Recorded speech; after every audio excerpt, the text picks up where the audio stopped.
Yera Sante Hine, and there were Mamrenia Mania, Confonocha Ban Ya Sabia Dinoa, Yakwako Yensi or Honomono, Sika, Yedekako Tufutum, Amamodia Shasieno, and then what they are sub from Upper Hontuma, Amam Fashasie, Etia Sempoanen Capredia Quacoboa.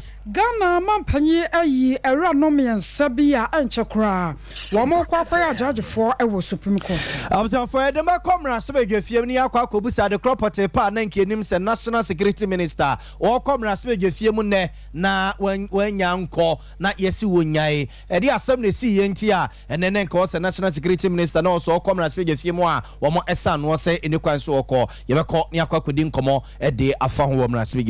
As I said, the Abobodia, Kumasa Takanaka University, Womasho Kahubi. First year engineering students say Ebusiani Cherasa Kopoto, Wamoswaya Bia and Chakura for Eben Washington. Na IGP Dr. George Kufu Dampares, Regana Forza, GB a day trim, Sa Posi for ya Cronfo, Catasi Dream de Cancane Proye, Womana Dory Womono, was a sergeant in the Yensa Sano, Nazisedie, na Posifono, Subanfo Frocra, and Omode Eba. Panya Pabia Casa say, Yanu and one can near the was a mupine de pa. Wabasa restaurants are what one hotels say. One was a senior and ombeshia. I was afraid the Mako Puemanta Musuma Bontes, Yatesaka Siebe, Akochia for police in Ibi, and then Kodebi Subsia for Omangina me Edia. Now, why I can for no book or croissant so added to Jatra, sir. I am afraid of Mokotana Kunyasha so true be sino. Alfred and Sorano or Modiaba. I was afraid way any Afufro Pinuan, Yake Kessi and Yen is a Cassia, maybe I would be an Numre Yeba, Nayade, Ababe Sumo, Yan Fasada, and Ma Enumekui. I your 21st clinic, the Siatica expert, a famous and 5G, now cherry ye, and na Yade Echo, 3 Herbal Center, what a 3 capsule Saba, Express Group, Yadu to far Canada, US, who Kobi. A fay I care Herbal Clinic, say why Yaris a few wati, and Tibranebaje Irish. When you make doya 1 Madomasoya Senia, Yadan Meno Secas, Yabo, Ababa Sumo, I was Sompa TV, so no more channel so.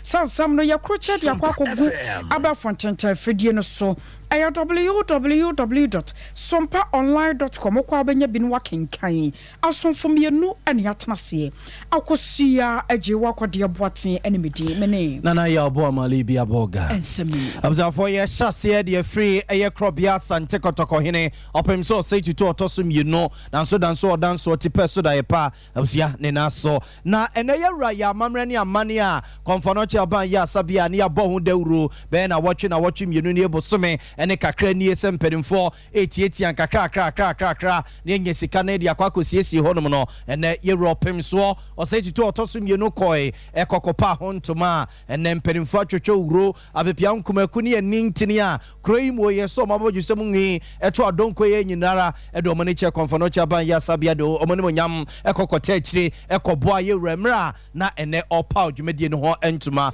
na odi atugya se konfonoche aban ya sabia na esi honom no yetiri na ye ene dan na esi honom no kwesi kokko na osi ye no eja o ma cement ene iron rose komu ekasa bresi nkadwiri edi agufom if se dan na ye mrepa ye ntena so so mane nse o se yan kase afatu ye so ene ye sempoa ene ye nkapre ye 1 cedi ne ye 2 cedis ya ye betuatua no yetimi edi akwakosie konfonoche aban ya sabia no if se si honom no esiminu mienu nyina ye si yade de wo ba wo mo nkaye unim da cropot ya yade so beba bedue so a ye be ma so ede wakwakowura konfonoche aban ya sabia honom a sa dan na esisi honom no ena ebeje nkwantu osre se onso mane nipa ye nyina efie biam bronu bia mantamu bia mensini bia ehwese se dwumadie we ya ekoso ewo konfonoche aban ya sabia no ye nyina ye besom na yaboa bie ye rasante hene otumfo se tutu otoso mienu nsamo a wode atu dwane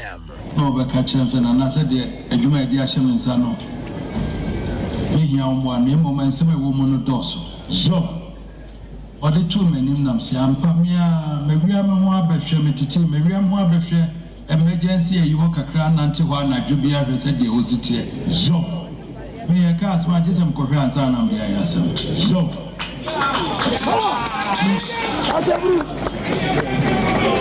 so me ba wa na dwobia dwumienu bi benante ya me ba be mprenu so nam se to kai nam se me hunu bibisa no se block na dia sekra so And so man can't change and I'm saying we are who by house of Nanti house of so let me know Asama a dioso so conform not here the two no one yare than a conform not here yare so Obi conform one yare than to the to know the warrior so to catch and it's a quite be a befaso a minimum for a baby here a poor my or see so yes, I am passing in Ukumase. So, and so check Ghana moon, offer Dunsi and a mood do me no dear. I are for a woman in a hammy ever. So, Ufa, a Namocasa, a Moragensa, a mood do me no dear, aha, a bar. So, and so may fear you know, a yearning we are seeing in so, what you are on here, so. I made the American campus. I come in and Nantimukakrani, who the Owansa, the Sebeka, Bibiayaka. So, yet you will not say this city. And I are Papa and should nipper the moon and you agree. So, why a number nation a Jatum Bashir? So, that day in our blocks, emergency one I see the program also sanity. So, Raminuna at the Biasamba Honey, the Baba. So, Woman decamper a moite. Yes, yet, yes, the area. The one area done with the area. So, doctors are all who fear and feed you credit bed, my credit and so we ever. So, about the strap or being produce here or coming from a co, a Bible, a diners here. So, may no one are trained. So, and yet politics are same year never you never see every quiet by Yamana. So, Yakaya Swam, no, I'll see you.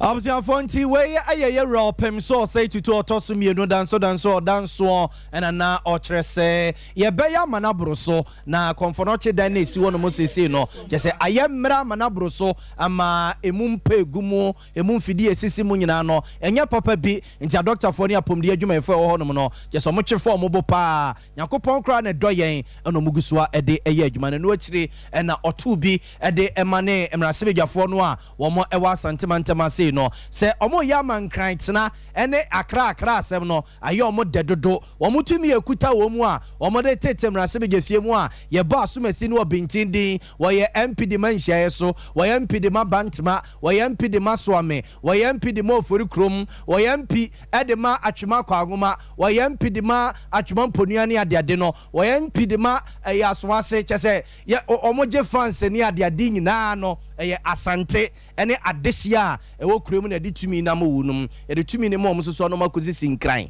o frɛ no a ɛna mo wankran yo ɛna mo wankran na ne refi sɛ tumi no akuta no a wɔde esi wɔnom no eye asanteman ene de ma no ejuso ɔso ɔmo hweye pa na akra asɛm no eye ayo mo de aha ɛna sɛ ɔmo ne monyam aha ɛna mo mutumi nto mo ntwom ne mehwɛ asante pa block ni nyina yɛsɛ ne ka yɛ 1.2 million mɛfa no ma yɛ so ade aso nam sɛ medase so ɛnura no anam nana baako nso mɛ yɛfrɛ me wantimi ama wɔ hɔ ɔsenana yɛaka kyerɛ me ntimi nso mɛba na mabɛhwɛ na me nso mafa block baako no ma yɛ so ɛna afei yɛsi sika no 1.2 million wɔ sɛ wɔnti menya nam de ayɛ so ɛno nti nipa ni bi afuti ase ɛkyerɛ do wo nya $1 million no wo benya 100 cedis fama me so ya kan ni na bomba ye benya Ghana ye benya sika nai so enti wo 150 ne maji na de wo kese so be se so maji aka so na fe ni na ya hwe ya amna ye enti President Minister Pacho kakra mbeka ya no monta ka bagiji skani bi ama me munyina bagiji bi MP4 nyina bagiji bi ama me so mo bata mo adan wo ho nyina bagiji skani bi di abrem so na me ka cha mo mo nimbre na mo hwa haye so asan kra ya mo dadodo so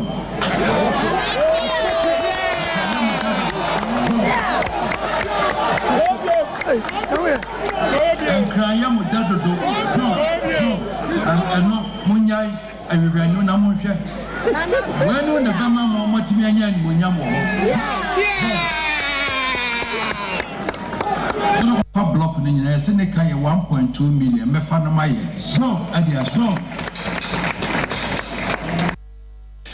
Abziafo nti wei aye crop ya sante kotoko hene ena yete ne nkeya na obo mrasibjafo a wo mu wa santimantama se kokono se omo hweye na akra ne nkran sem no ya ye wo no de na eno akire aja mpedimfo titru ni abrempo a ba ye no ene we sode a miwura mpacho mikuta mensem 20,000 me de so asenem na me de aboa miwura mikuta nsem 100,000 Ghana cedis me de boa mikuta mensem 200,000 Ghana cedis ebi koya etuetua dollars num ene 10 billion ye kire amanfo tuetua yem papa Jesmo construction se de wo se abrosan no a esisi wonom no se wo kai konfa chi abrosan no a eye makoma nan wo se ba ko de wafa ho ka nyina ono abehwe na waye na ode amaya sabia no so ena eye yem papa eye Isaac eye book so no eye se ono de ofa floor baako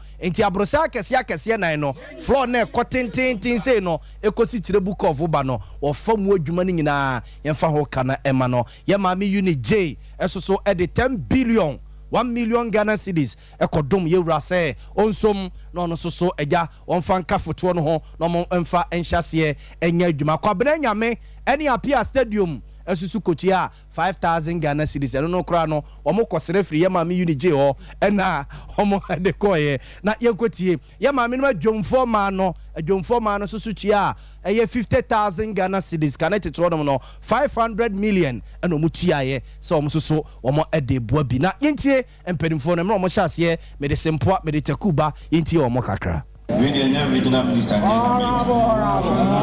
Simon Osemen Sadie that also 50,000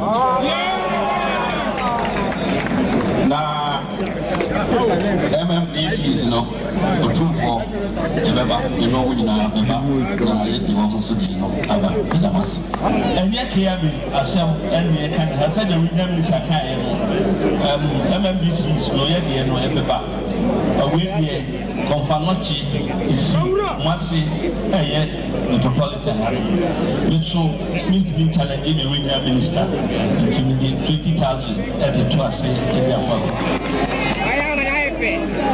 Ashanti Caucus, for the apart from the caucus as individual MPs, so we say I can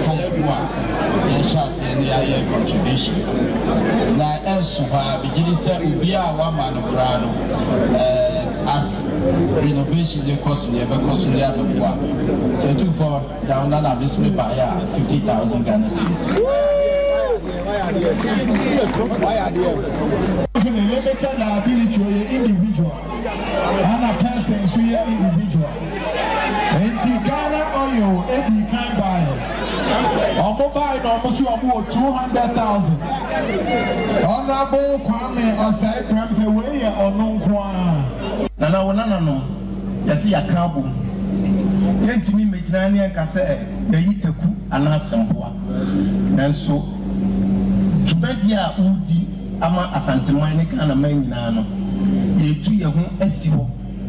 Se ehu dede bia company bia ewo Ghana anasa amanone a opeso obe support obefa ye mu bia Abziafo nti weye eye etitru ni abrempon enne omo agi twiko konfanoche aban ya sabia ekokan yewura ene mpedimfo wo konfanoche aban ya sabia ho emadwumedie eyefe nti uhumra sebedwafo uhu asofo uhu ahemfo uhu yenuanom a eja sinisini omo eyebie na Mama Brown ejako Acrobeto Bela Samoa Dr. Like je so munyina ebaya wonoma ebebo yeso nsɛmtwefo yeso so yekoe yekoboy na yenko ma no so na yenko din komo kakra yene Professor Ochre Ademensa ekwakodi nkomo na epene kwanchefo eda konfanochi aban ya sabia no na dwumadi amanfo busa se eye konfanochi adan no ena yebebu agu esi ni fofra na ana sai ena esitie pa yenkoji nchiremu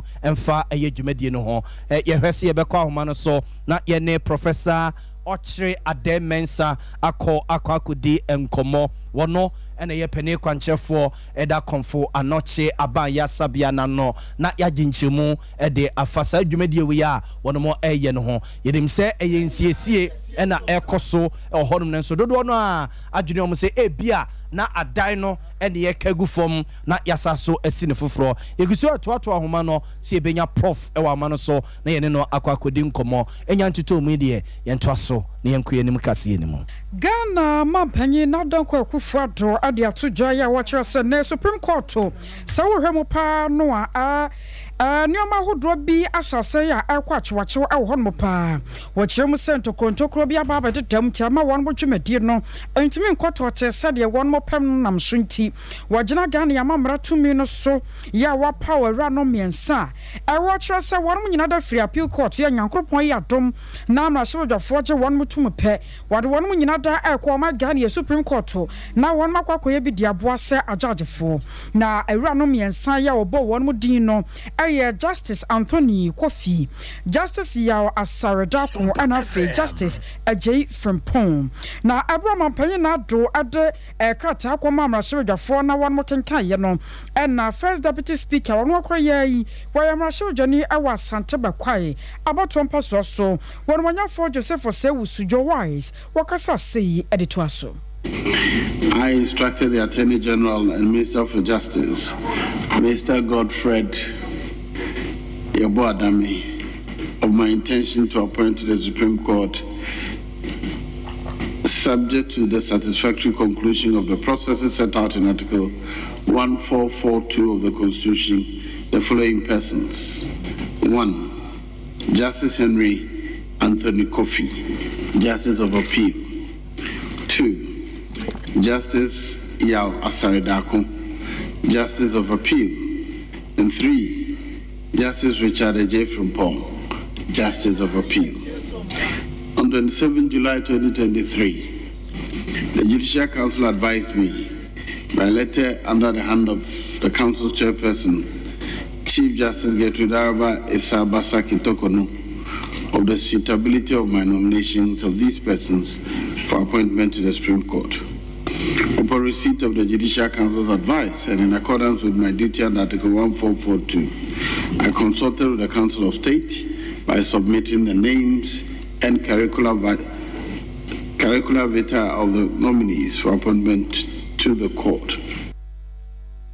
I was your attorney, First Deputy Speaker, one more cry, Marshal Johnny Yawa Bakwai, which was Santa Bakwa about 1 person, so one for Joseph or Sewusu. I was for a Gusua, the Mujina Rasu, Jefim Hodomona, and then I need that quine, said National Security Minister Yera, Kenda Pa, Ebeko, Ayamra Sibijefim, not Wakaku Yinsem, one of Mobacashan and so on, Bebreka Crane, a bit of Jasod, when it's Garu, and it's Timpani, about 1 person, so Sugafobi, at Yesi Honomo, Aquaku Sibama, this Yenisi Bamtro, and my one prepra, a Yentiti Cratch, a bear, now watch it, and a Cacrani Bako, a fem wo, a master tell ya. Dodona Guaya Sabia Doctor for a Shomo Precrudiamo Mamosachi Chibi and the Kugun Crabonten so a buy and a national security impediment for and a bitch say almost more macratch if we be so Munko Yejuma or Garua Bontenso and I'm ranting be them Russia or Monsum a yo Mayaka Yaka the Edgy woman too and Yakudi and a woman or more edgy free or Monsum na or South Soja for this year Chile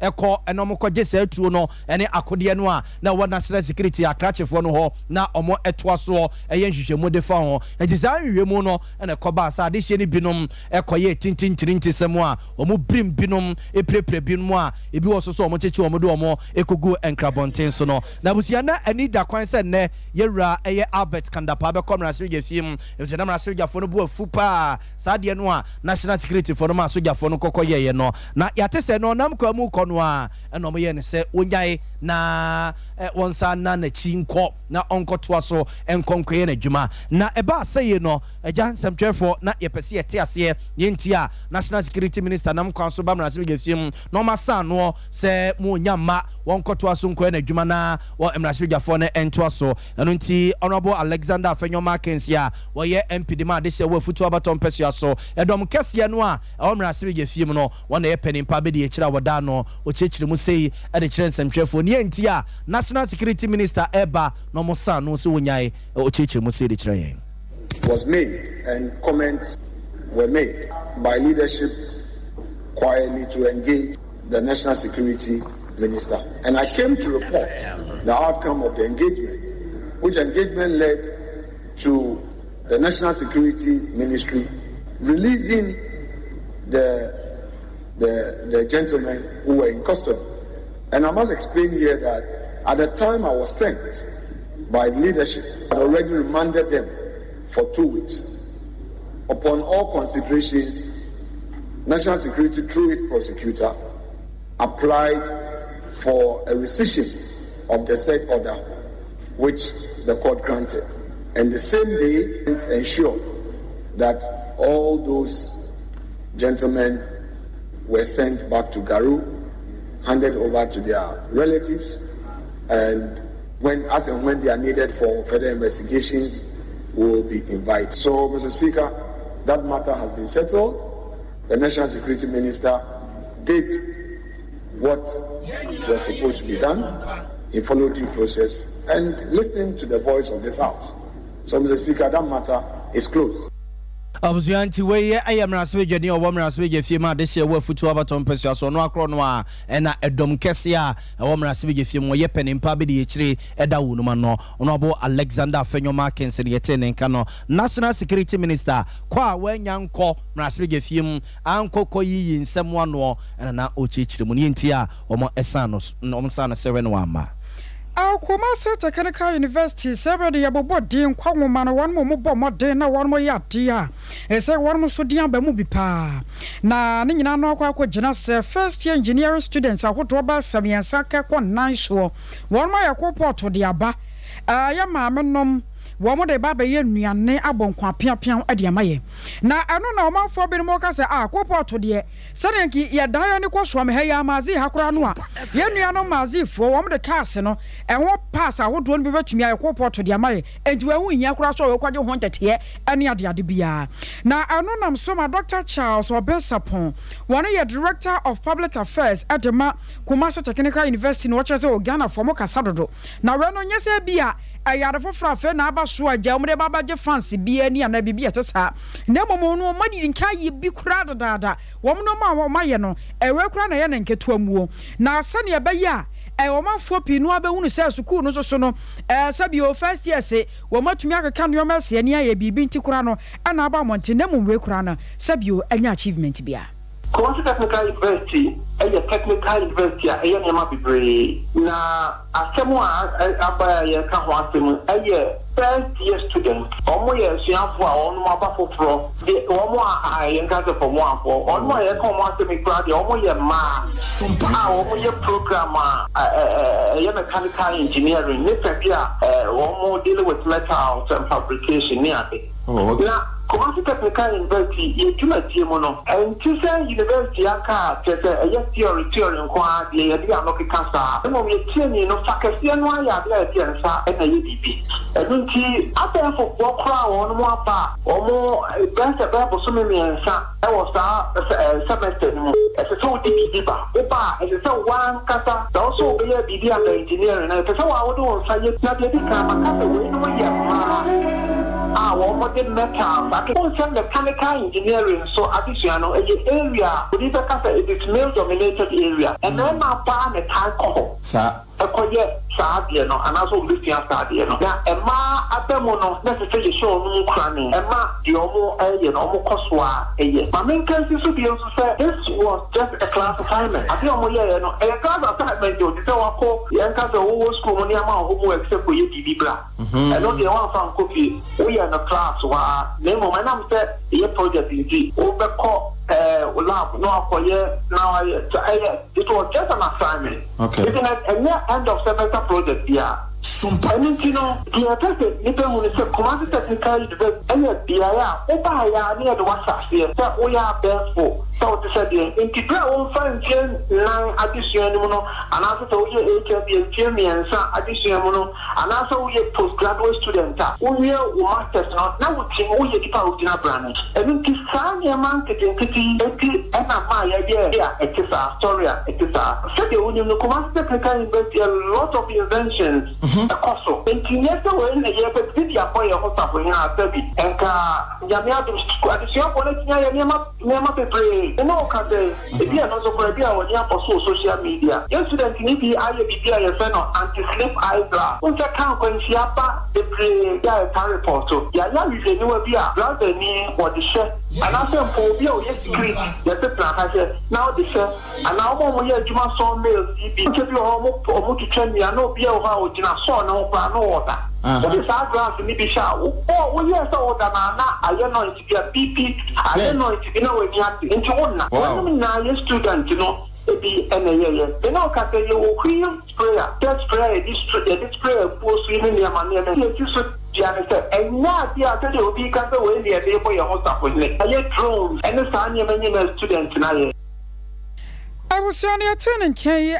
Dr. Charles Wabesapon, or your Director of Public Affairs at the Kumasi Technical University. I was here. I need that coin, sir, or so for his 7 and 2 years. So now watch your Yakaku Remono, or Becomras with your film, now Odiako Masika, Yedebo, my concron Ghana Hobra, Aquacotum Rasviga phone and Nam Rasviga phone Sono, or my Eddie home como, no my ye, no home, no my share Ajiatumo. Nasako Masika Noa, or so for his 7 and 2 years. So you reckon of Riata, Eya Hobadi Aquacotum Rasviga phone, one of my anymore no, and entity ya, about some performance and Jeff upon so Chesam Rasvigania, or Rasviga Fima this year, boom, about Tom Persuasu, Utimantem no more, adding to be a basse, and Pempi Nuano, so for his 7 and 2 years. So, or ye budget a can ya, yes, a Sam Rasviga phone, Muko soon baby Falcon, say a quaco church mumu, near Babem, our worm, at a setesim, a mama, who budget no, the Etiamupa, Eddie de Womo, and son of Maba Betram Rasviga him, Abe ya, Betche Homanson,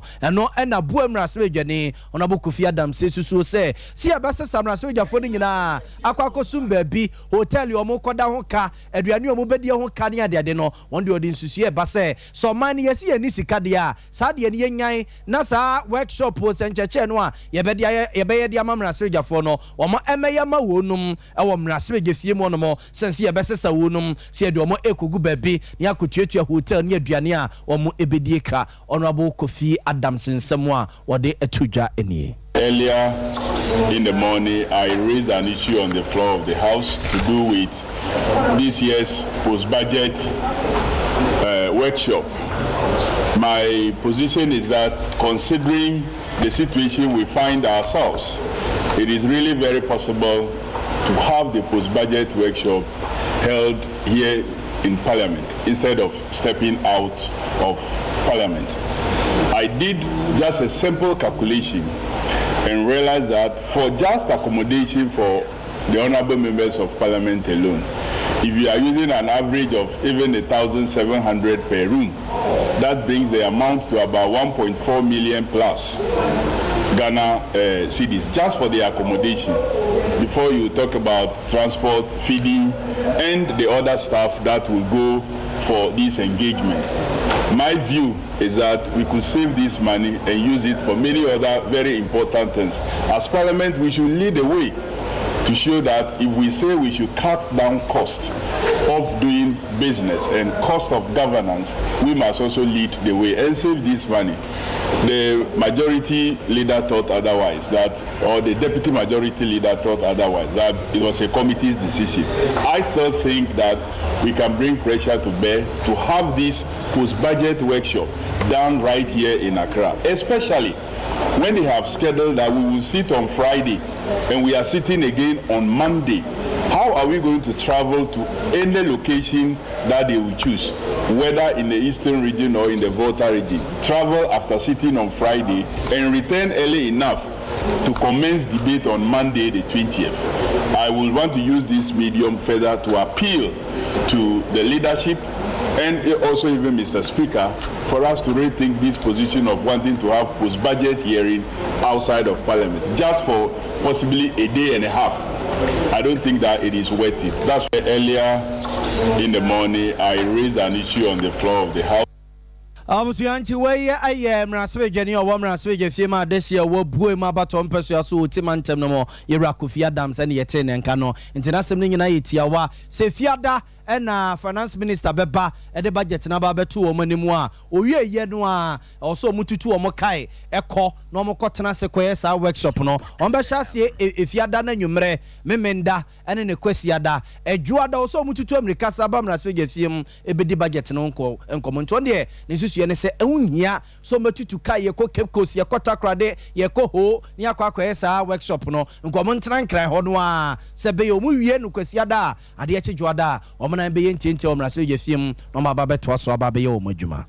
Ghana Association of Agricultural Economists one more Fabian Shemudia one more yada jonjore one more home no ebusuade atoso nsia ekoso ewo man Ghana emu na enam so ma anka na wo so fa be de cha na wo hwo nkronkutu amemu ne mpuntu ho nsam so wono akro ye na wo ya ban krache panyini ewo twifo atemokwa abato mpeso so fifi mantemo wono manyafo Abraham odum ade atodwa a kyerese drumra bia ayana ha dwene papa pasa okọ restaurant awodori hotels a yenuane awodori ye de nyina no akwakoda ne magi nko a enti encha na wonia no yare wa abra wa ma ye wo chiozafi ye wo fufuo banku abetie mpotompoto chase aduane ba no ma gya na wo pa wonya bie bibia bi wo ma mu na soso nya no ne yedie yedi nkrofo ama so nuane magi nuane a ebetumi de wo hawo ne nuama ahodo abreye eno na wo koto asre restaurant ahodo ene hotel sa da woromo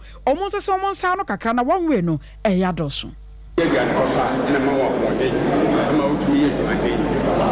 yes, okay, hotels, yeah.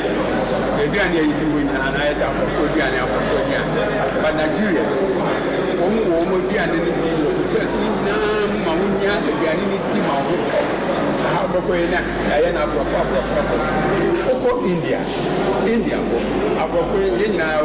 India, but India for one water, one technology, no more fire, no more. But they had a from Libya and I may have watching and the BIA sustainability. Now, when you come with the area, by then when you're sustainable food system. And you then say, by a sustainable and it's a wow, which now once you me COVID in the war. I only signals and I made my say, no moment you make, no moment you walk because COVID by Nay and call them back. That's a would be your phone opportunity to better than you create a bike. Now you create in the phone. Since I'm in it, Indian company, any CSR, they are practicing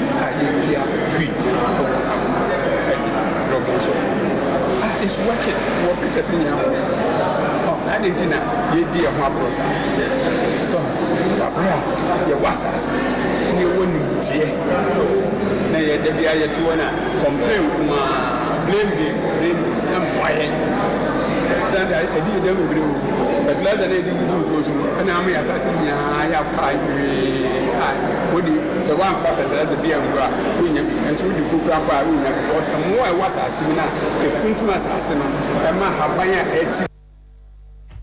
No former Deputy Secretary de Ma and the Siamanyoko no Korea member at the Ghana Association of Agricultural Economists, Dr. Peter Boama Otukono, also Akasasi. Conference is one of the critical things that the Ministry of Agriculture has only do when it because ideas knowledge are very huge, and this is where you can adopt and apply to build a sustainable food system. You know, because the food systems in Ghana are virtually non-existent. So what you say,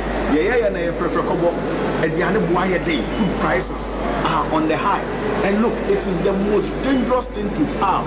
In fact, it is the most dangerous leg of food security, because food security were four arms. The arm of availability, no require me produce we are what accessibility, no, who just say the animal for not amount for it because we produce the animal amount for it to mean to the animal. One, the animal to produce two, the can also on the board, and three, and the animals who are yet on a papa. the utilization, the nutrition is a problem. Am I don't I do cool mine? Which you starting to see the crowd, you shift continental food, yet the animal and channel. And what you know, Professor Irene Ejiri, one know your Dean, the School of Agriculture at University of Ghana, also Kasasi. Deputy Minister by to what did ye kase? Munshi say, Yanyan Kania, the Equidma, a quine papa, the Equidma, the near dams. Oh, I don't know individual households ain't me. And they are buying it. I buy it, now come Musica. Omoye private investment on we be our offer na my be back fine you offer seed you offer other inputs chemicals be organic be inorganic ni na paying for musika e kan o maso mo amusika no pam chaw mumfa musika ni be enhye agricultural value chain activities ni e be a work feed e be a who use farmers raw materials and the feed into this machine. The way be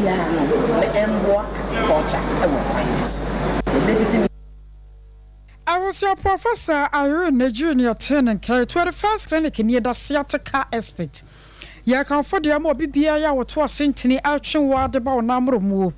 Ninyina no ya 21st what ya se fa bedan ye adokota fo a won mo wa ma bene papa wode mfidie be hro ni padua ni mo asa na wode aduru aka won pere na apade na ya dwuma hote na so ne ntie branches no o ma Ghana fa na ba bia ya bia bi wo honom na wo ba kumase ya wo hwan overseas junction ya ba for radio no obo ase cancel quarters squad junction and krado market sunya na nkranza na tachiman won saba kan ye for 21st of way was 0249 311 311 and 0540 311 311 Mizo and 5G drink. Ebusuya ajibe bia. Baby aba fa bia no ye mizo and 5G wati. Nyame yadoma fridge na kwapem na kwasi ada. Eno ane yede kwa apono to no aya to birthday no. Awade no aya ye no aya ye no. Eye mizo and 5G. When mo pikama hoden so wom. Ghana wom grapes fruit. Jensen and afa greeting. Ne nyina hye mase twom to nya bia bebo. Wokọ 21st clinic e shon overseas abenya bia 2. And how the fray 0246270221 0246270221 3 herbal capsules 3 herbal center mom what the 3 core capsules and aba e kokko masete dro edu papa ye beboa wo nom no sisi yade ne bekokko beko na afezo sokra mpo no ayam tim no nyina afiri ho ma ho atɔ we nya fere baba kan wo badwam bia mo anima kogu ase eda boko 0546 107 107 0546 107 107 ye gina we so ne atonkra tew ya ba ne aka chi no ene do so.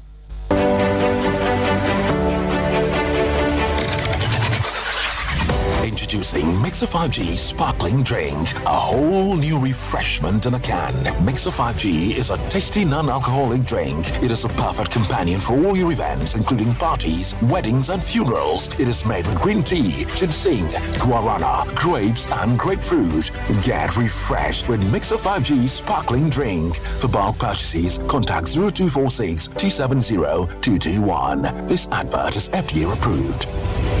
21st clinic yes sciatica expert sciatica no o nerves na wo to ase na fa wo siremu na fa wo nansia besi ase ho no se ho techema eno ene fa ne sciatica na etimi bubu o to ase ka wo se dwe wo sirem wo je ho ba bia enye na no na 21st clinic ba ya adwuma pa wo mu yenti abaso bo ma gye no Ghana ha ene amono ne enyasem ketewa Womuji international awards ahodo womuji local awards ahodo na anu nso na womu be the only sciatica research and treatment center in Africa bibrem ha no ebi ni baabi a gise 21st clinic nkoa womu de bibiduro ene besa oyare no masa de machine aka ho eyayare sabia yare bia wutimi de ko ne mama ade ba ko a wo magidi womu pa no sciatica ena stroke nso de kwa diabetes ne hypertension ne ade Ghana ha baabi a womu ho 0540 311 311 311 0540 311311. That's the 21st clinic. Woman is sciatica expert. Sompa achedie yaba Sompa achedie 2023 Bible say nyame sompa pani say obi ko wunyanka ene erisia mobo enuti na Sompa 93.1 Kumase Sompa 90.7 Enkransa Sompa 98.9 Sunyane yakabom se bronyen yebema enisia ene ekrafo edidi na yanko ayetimi agese wo beboa yen enti say yesika fatu ahomatrofo iso 0598559802 meeting biem 0598559802 edie wo so yeta 1 media bronya bosome ni le to so aduonu ba ko me beboja trada na de amode dum yen no ye de ama ekuna na me ba na me say se ku na me say ene ka se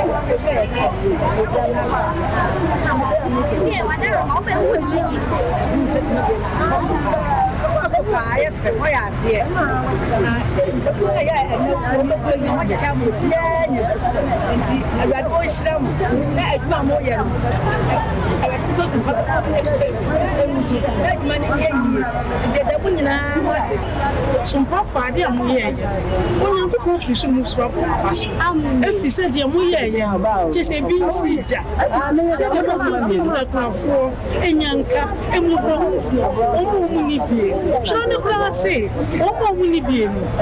You only be me feel no dia family. And so mo dia fema mana proso. Everybody won shira mo. Bible see be who perform mo. Everybody go be shira. So mo who perform go. Everybody shira mo anu anya mo kese. Apapa mi so be mo kese ba. Amen. Na yesika, na yentuma so a, wo betimi de aba. Afenso say niema bi ense ye. Ti say mo ene yanwa so a yebeje. Mo amu ye bi afie twa mu no. Emu adanse de Muamunim Sompa achedie 2023 Ebusuafo yamfa ye ho hyem na propose prepa oboadu ponko mu ye nyankopon obeyiye wiye Sompa achedie 2023 ekunafo ene enyanka ne so wo mu bedidi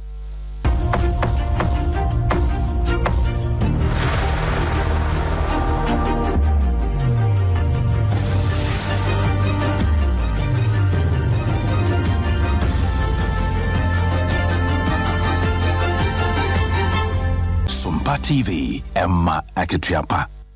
For a mama crab be a Sompa television. So South Yanka or Bono Afumantem de Moa. I Sompa 98.9 FM. So Bono East a year can tampon Kransa and then Techimana Sompa 90.7 FM Susukutemo and our Santamantemo and then in Quadua I Sompa 93.1 FM and Numericasi ye de Ebramoyento so not your former consent from na IGP no wasre se emperimfo ehunu mobona adwiri bi ededa day tirim sa posifo ene wo ma kronfo ena wan Ghana no mutu mu se so omoje 5 omoje 10 no ne ade posifo de ya na de ase paper fitem na de amano ne te sa adwiri bi ede tirim sa posifo akronfo egu omaye ni mase no wo se enedie wa yebi na posi adwuma no kakra sa de no esesa ama impuntu eba we yamra na IGP akwakosia oil marketing companies no a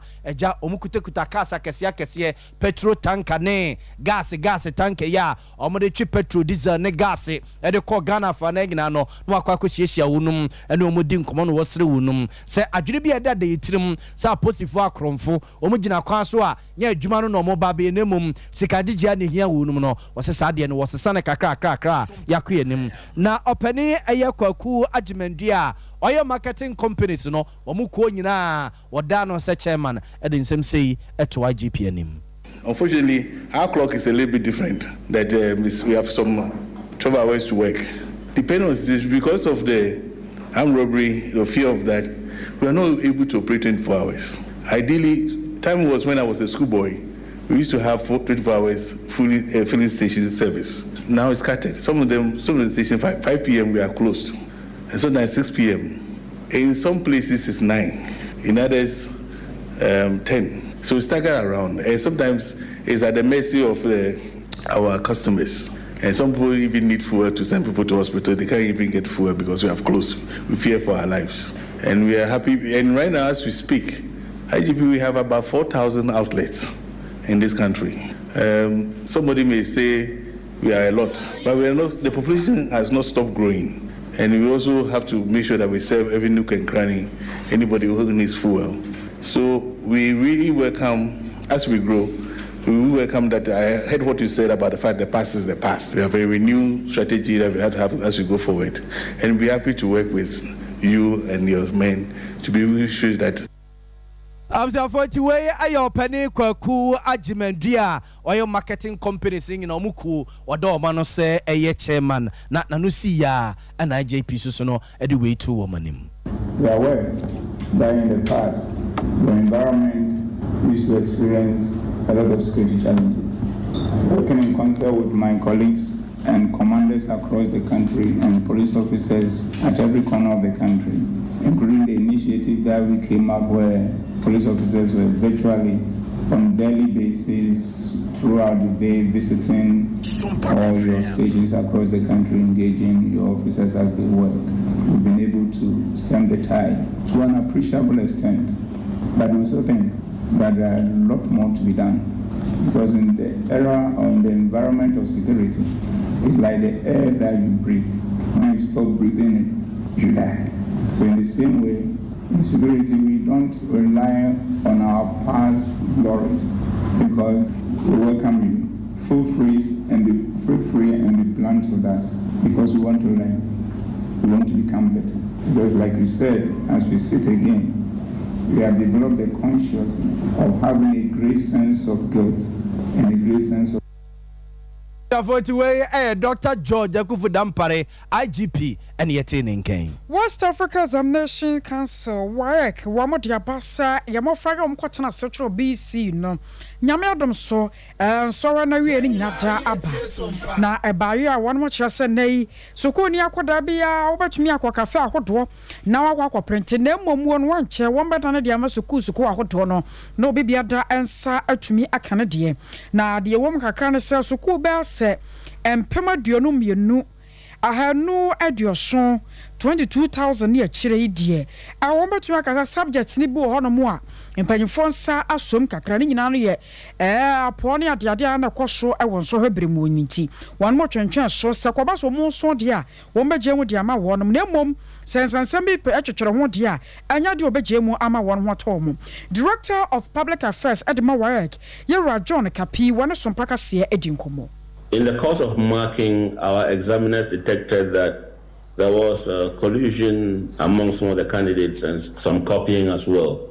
And so once these reports reach us, we have set up our committee, and the committee is reviewing the reports of the examiners, and if appropriate, will invite the candidates to come and defend themselves, after which we may cancel or release their results. So we started a preliminary investigation, which is what our staff would do by way of going through the reports of the examiners to ensure that indeed the reports they are sending to us are infractions as far as our rules are concerned. And then based on that, the candidates will be invited to come and defend themselves or answer questions regarding whatever has been observed. With BEC, it covers a very vast area across the country, and so our monitors may be in one place for one day, but they'll have to move on to another place because we can't be at every center at the same time.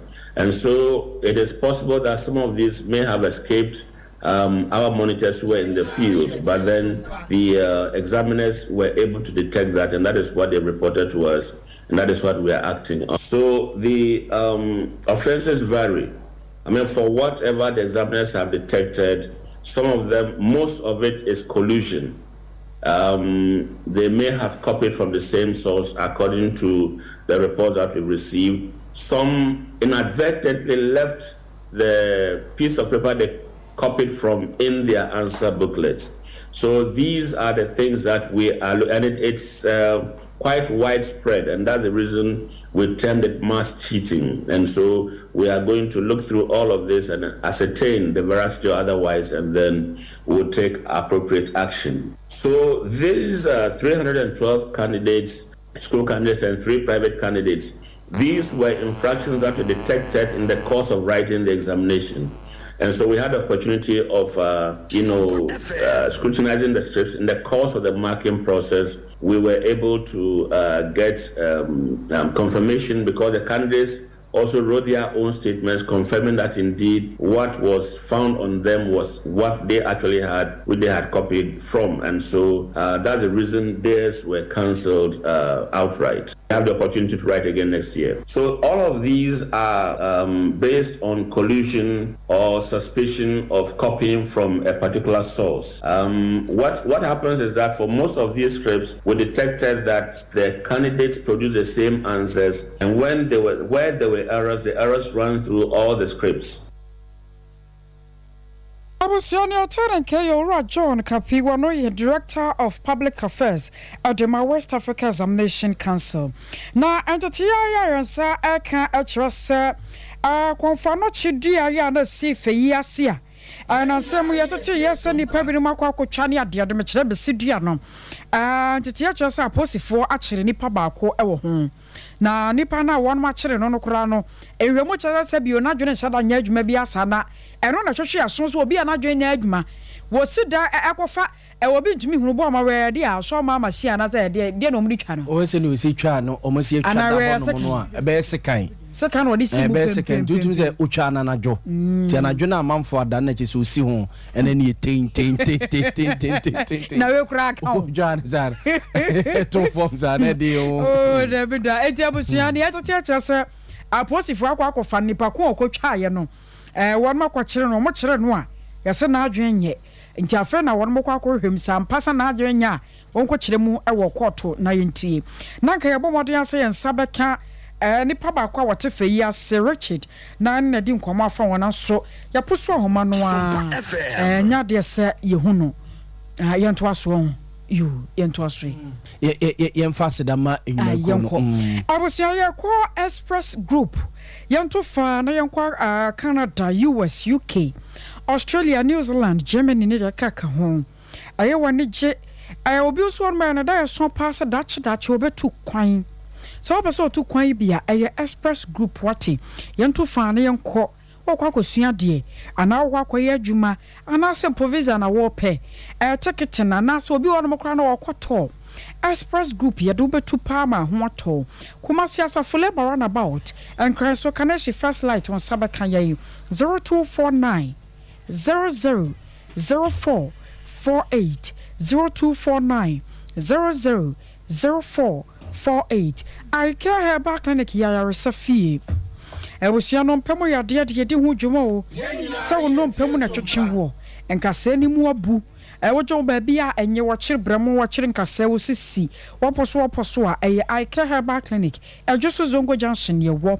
ya da power ni ba mo so abasisi ya de etimi ne pa hona me ya wo ti ne pa osasabro ya power ni ba hapati so bo na boost immune system no ediama wo ko Freddy Mens dan herbal misie ba epidanka won sabeka bi ana afre ya homa no we 0530 721 165 0530 721 165 ya jina wesuere nsam ni nyina esi kuku Veronica Janto akosua somoya Grace ne kaade nyina ya damwase akosua ajewa akode boaten ene medimene nana ya bo amalibi aboga kadamase ama monitia adehye